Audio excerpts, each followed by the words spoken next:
യുദ്ധവിരാമത്തിന് ലോകം കാത്തിരിക്കുകയാണ്. എന്നാൽ ഗസയിൽ ഇസ്രയേൽ ആക്രമണം കടുപ്പിച്ചു. മാത്രമല്ല ഇസ്രയേൽ സേന ഗസ വളഞ്ഞിരിക്കുന്നു എന്ന വാർത്ത ഇന്നലെ തന്നെ വന്നു.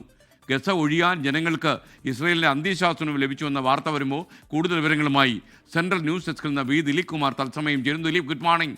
യഥാർത്ഥത്തിൽ ഈ ലോകത്തിൻ്റെ മനുഷ്യരാശിയുടെ അഭിപ്രായങ്ങളൊന്നും ഇസ്രയേലിലെ പ്രധാനമന്ത്രി വകവയ്ക്കുന്നില്ല എന്ന ഷോക്കിംഗ് വാർത്തയാണ് ഇന്ന് രാവിലെ വരുന്നത്. SKN good morning. ഗസയിൽ 2 വർഷമായി തുടരുന്ന മനുഷ്യക്കുരുതിക്ക് അവസാനമാകുമെന്നും സമാധാനത്തിൻ്റെ പുലരിയിലേക്ക് അത് വഴിമാറുമെന്നും പ്രതീക്ഷിക്കുന്ന ലോക ജനതയ്ക്ക് വലിയ തിരിച്ചടി നൽകിക്കൊണ്ടാണ് ഇസ്രയേൽ ഈ ആക്രമണം അവിടെ ശക്തമാക്കുന്നത്. ഗസയിൽ ഇസ്രയേൽ വലിയ തോതിലുള്ള ആക്രമണമാണ് കഴിഞ്ഞ ദിവസവും നടത്തിയത്. ഏതാണ്ട് 70ഓളം പേർ ഈ ആക്രമണങ്ങളിൽ കൊല്ലപ്പെട്ടതായാണ് വിവരം. മാത്രമല്ല ഗസയെ പൂർണ്ണമായും ഇല്ലാതാക്കും എന്ന നിലയിലാണ് ഇസ്രയേൽ പ്രതിരോധ മന്ത്രി ഇസ്രയേൽ കാറ്റ്സിൻ്റെ എക്സിലൂടെയുള്ള പ്രസ്താവന വന്നിരിക്കുന്നത്. ഇസ്രയേലിനെ 2ആയി വിഭജിച്ചിരിക്കുന്നു. നെറ്റ്സരിം ഇടനാഴി പിടിച്ചെടുത്തിരിക്കുന്നു. തെക്കോട്ട് പോകുന്നവർക്ക് ഇപ്പോൾ വേണമെങ്കിൽ പോകാം, പക്ഷേ ഇസ്രയേലിൻ്റെ കർശനമായ പരിശോധനയ്ക്ക് വിധേയരായി മാത്രമേ ആ തെക്കൻ ഭാഗത്തേക്ക് പ്രവേശിക്കാൻ കഴിയൂ. ഇനി ഗസയിൽ ജനങ്ങൾ അവശേഷിക്കുന്നുണ്ടെങ്കിൽ അവരെ ഭീകരരായി കണക്കാക്കും എന്നാണ് ഇസ്രയേൽ പ്രതിരോധ മന്ത്രി ഇസ്രയേൽ കാറ്റ്സ് അറിയിച്ചിരിക്കുന്നത്. നേരത്തെ അമേരിക്കൻ പ്രസിഡന്റ് ഡൊണാൾഡ് ട്രംപും ഇസ്രയേൽ പ്രധാനമന്ത്രി ബെഞ്ചമിൻ നെതന്യാഹുവും നടത്തിയ ചർച്ചയിൽ ചില കാര്യങ്ങൾ ഈ യുദ്ധം അവസാനിപ്പിക്കുന്നതിന് 20 പ്രഖ്യാപനം ഡൊണാൾഡ് ട്രംപ് മുന്നോട്ട് വച്ചിരുന്നു. ഇതിൽ ഇസ്രയേലുകാരായ ബന്ദികളെ 72 മണിക്കൂറിനകം ഹമാസ് മോചിപ്പിക്കണം അതടക്കമുള്ള സുപ്രധാനമായ ചില നിർദ്ദേശങ്ങളുണ്ടായിരുന്നു. അവിടെ പുതിയൊരു ഭരണം വരും, അത് രാഷ്ട്രീയത്തിന് അതീതമായിരിക്കും.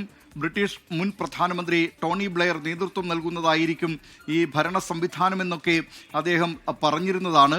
ഇതിനെ നെതന്യാഹു സ്വാഗതം ചെയ്തിരുന്നു. പിന്നാലെ ലോകരാജ്യങ്ങളൊക്കെ സ്വാഗതം ചെയ്തു. പക്ഷേ ഹമാസിൻ്റെ പ്രതികരണം വന്നിട്ടില്ല. 4 ദിവസമാണ് ഡൊണാൾഡ് ട്രംപ് ഹമാസിന് ഇക്കാര്യത്തിൽ ഈ ബന്ദികളുടെ മോചനത്തിനടക്കം അനുവദിച്ചിട്ടുള്ളത്. ഹമാസിൻ്റെ പ്രതികരണം ഇന്നുണ്ടായേക്കും എന്നാണ് ലഭ്യമാകുന്ന വിവരം. അത് ഡൊണാൾഡ് ട്രംപിൻ്റെ നിർദ്ദേശങ്ങൾ, അത് ഗസയിൽ വീണ്ടും ഇസ്രയേൽ അധിനിവേശത്തിനുള്ള ചില കാര്യങ്ങളാണ് ഇതിൽ പറഞ്ഞിട്ടുള്ളത്. അതുകൊണ്ട് അതിനോട് യോജിക്കാൻ കഴിയില്ല എന്ന തരത്തിലുള്ള ഒരു പ്രസ്താവന വന്നേക്കുമെന്നുള്ള സൂചനകളുണ്ട്. പക്ഷേ ഔദ്യോഗികമായി ഹമാസിൻ്റെ ഭാഗത്തു നിന്നുള്ള ഒരു പ്രതികരണം ഇനിയും വന്നിട്ടില്ല. അത് ഇന്നുണ്ടായേക്കുമെന്നാണ് സൂചന. ഹമാസിന് മേൽ ഖത്തർ, സൗദി, തുർക്കി തുടങ്ങിയ രാജ്യങ്ങളൊക്കെ ഈ കാര്യത്തിൽ സമ്മർദ്ദം ചെലുത്തുന്നുണ്ട്. പക്ഷേ ഔദ്യോഗികമായി പ്രതികരിക്കേണ്ടത് ഹമാസാണ്. മറ്റൊന്ന്, കഴിഞ്ഞ ഓഗസ്റ്റ് 30-ാം തീയതി സ്പെയിനിൽ നിന്ന് നീങ്ങിയ ഗ്രെറ്റ ട്യുൻബെർഗിൻ്റെ നേതൃത്വത്തിൽ, സ്വീഡിഷ് പരിസ്ഥിതി പ്രവർത്തകയുടെ നേതൃത്വത്തിൽ നീങ്ങിയ ഗസ സുമത് ഫ്ലോട്ടില എന്ന് പറയുന്ന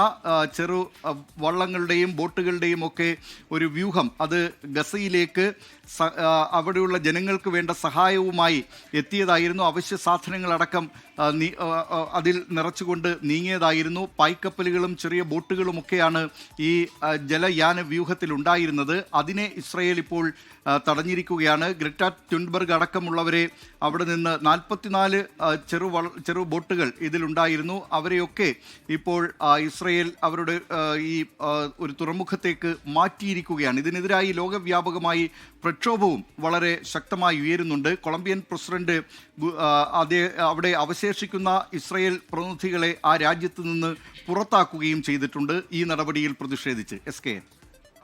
ലോകത്തെവിടെയായാലും ഏത് സമയത്തും 24 വാർത്തകളും ഓഗ്മെന്റഡ് റിയാലിറ്റി പാക്കേജുകളും എക്സ്പ്ലെയിനറുകളും വിശദമായി കാണാൻ ഞങ്ങളുടെ യൂട്യൂബ് ചാനൽ നിങ്ങൾക്ക് സബ്സ്ക്രൈബ് ചെയ്യാം.